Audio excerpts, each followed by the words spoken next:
G'day guys, I've decided to do another video.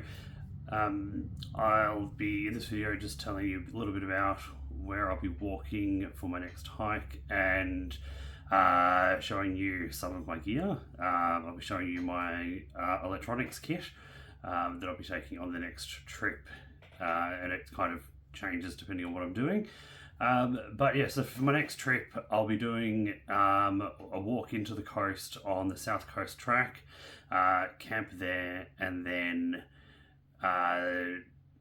do a day hike out sort of as far as we can till lunchtime, have lunch out on the trail, and then hike back in to camp for the night, and then head back to the car and head home. Once we get home, we'll most likely then do a day trip up some of Mount Anne. Mount Anne obviously being the long-term goal that I have for my abilities. It's steep. I've done it up to the lookout before, and yeah, that's really steep, but amazing views. So the intent is to do that again and see if I can do it, a little bit faster and a little bit better than last time. But yeah, so nothing too long or overly strenuous, but enough as a good start getting back into things. I've been looking at shoes because I've only got a pair of runners after my Asolo boots fell apart last time I did a hike in them. They were getting old and the EVA midsole just completely gave out. That was on Maria Island when I was almost all the way out to the farm to camp for a few days. So I ended up tying the soles back together with some cordage and having to walk around like that, which was not ideal. But I don't think I'll be getting new shoes before this trip because it's not a really long or difficult trip, and my runners are pretty good quality, and I use them to walk around trails around here, and when I do my walks at night. Speaking of the last one that I did, a little over 6Ks. My pace is usually around 12 minutes, which I guess is probably not very fast, but it's fast enough for me at the moment. But yeah, so why don't I show you some gear? Not all of my gear, but pretty much all of the standard things that I take are packed into these little bags. I've got them in a few different colors. I've got one, this is my electronics one, and I've got one for hygiene, one for the kitchen, and one for water. And then I've got my first aid kit as well. And they're the kind of standard bags that go into every trip, and I just sort of add or remove things as I need to. Like the kitchen one, I might change the number of pots or the size of pots and cups that I take.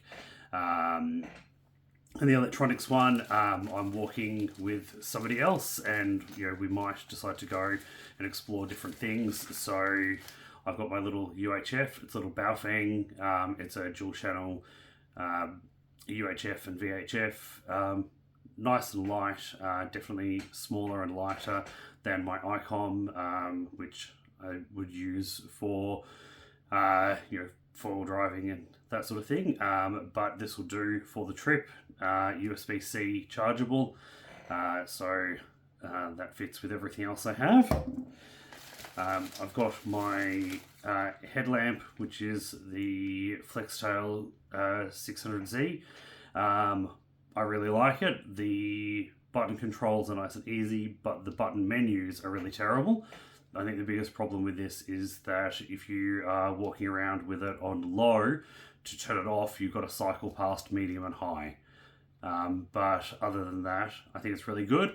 Type-C charging, and uses a 123A battery, which is in line with other things that I carry. One of the other things, so the spare battery for that is actually the battery that's in my mattress air pump. It's the Flextail Zero version 1. And as I take the same battery, and I won't be pumping up my mat, dozens of times. If I do run out of headlamp battery, then I know I've got spare battery in that, and I can always revert to manual pumping for the mattress. But given that it only weighs like 30 grams without the battery, it's a good little battery holder as a spare to carry the spare battery, but it's rolled up with my mattress so that it's exactly where I need it when I need it. Next, I've got the Flextail the Flextail Zero lantern. It's also a torch, smaller and lighter, and more functions than my previous lantern, which was the LED Lenser ML4. But yeah, I really like this one. Nice and little, and good for around camp at night.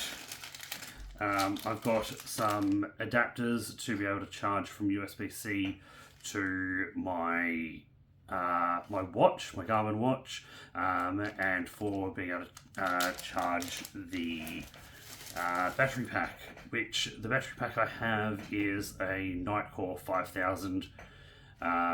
This one is relatively water resistant, and is a really nice little form factor. I'm only doing 3 days, so I'll probably won't need to charge anything. Maybe my phone, depending on what I end up using it for on the trip. But yeah, this little thing does a great job, and I've got a 10,000 if I'm doing longer trips or using battery more intensively, and yeah, then I can charge that. I also do have a little solar panel, but I won't be taking it on this trip because I doubt there'll be a need for it at all. But I think the maths around the weight of extra batteries versus solar panels, you can do yourself and figure out, am I going to have enough sun to use a solar panel? Am I going to be in a position where using the solar panel is practical? And then is it better to just pack another battery pack instead, where you'll get sort of a lot more milliamp hours to be able to charge devices than you will from a solar panel, depending on the duration that you're out. A tiny little USB-C to C cable, and a little set of headphones, which I will use while walking and while sleeping, as I struggle to sleep a lot sometimes. And I'm not doing super long days on the trail, but these little earbuds are great, no pieces that can come off them, and really easy to charge. So I use those actually quite a lot around the house and when I go for walks. But yeah, and as I said, all of that goes into this tiny little bag that weighs basically nothing. So that's my electrical gear and a bit of an update on where I'll be going and my recent walking. The weather's nice at the moment, so I'll likely be going out for another walk tonight. And I'll hope to do another 5 or 6 Ks tonight. Alright, thanks very much everyone, and I'll chat to you next time.